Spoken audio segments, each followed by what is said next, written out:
சென்னையில் பெரும்பாலான தனியார் பள்ளிகளுக்கு இன்று விடுமுறை அறிவிக்கப்பட்டுள்ளது. சென்னையில் திருவல்லிக்கேணி ஐஸ் ஹவுஸ் காவல் நிலையத்திற்கு தீ வைக்கப்பட்டதால் பரபரப்பு ஏற்பட்டுள்ளது.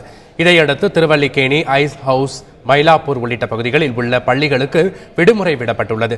இதேபோல சென்னையில் உள்ள பெரும்பாலான தனியார் பள்ளிகளுக்கும் விடுமுறை அறிவிக்கப்பட்டுள்ளது.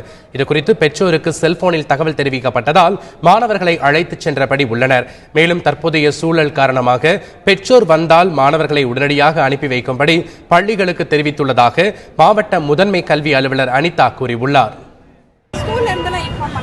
நாங்க தகவல் இருந்து நாங்க வந்துட்டோம். நாங்க மயிலாப்பூர்ல தான் இருக்கோம். ஐஸ் ஹவுஸ்ல இந்த மாதிரி ஃபயர் ஆக்சிடென்ட் நடக்கிறதுனால நாங்க வந்ததுனால பிள்ளைங்களை கூட்டு வந்துட்டோம். எல்லா பிள்ளைங்களும் அனுப்பிடுறாங்க. எல்லா பிள்ளைங்களும் பேரண்ட்ஸ் சொந்த மட்டும் அலோடு, இல்லைன்னா நாட் அலோடு. இப்ப இருக்கிற டென்ஷன்ல இதெல்லாம் பார்த்தா இது தேவையில்லாதது. இதெல்லாம் பிள்ளைங்களுடைய படிப்பு தான் வேஸ்ட் ஆகுது தவிர இதனால இப்போ பார்த்துக்கலாம்.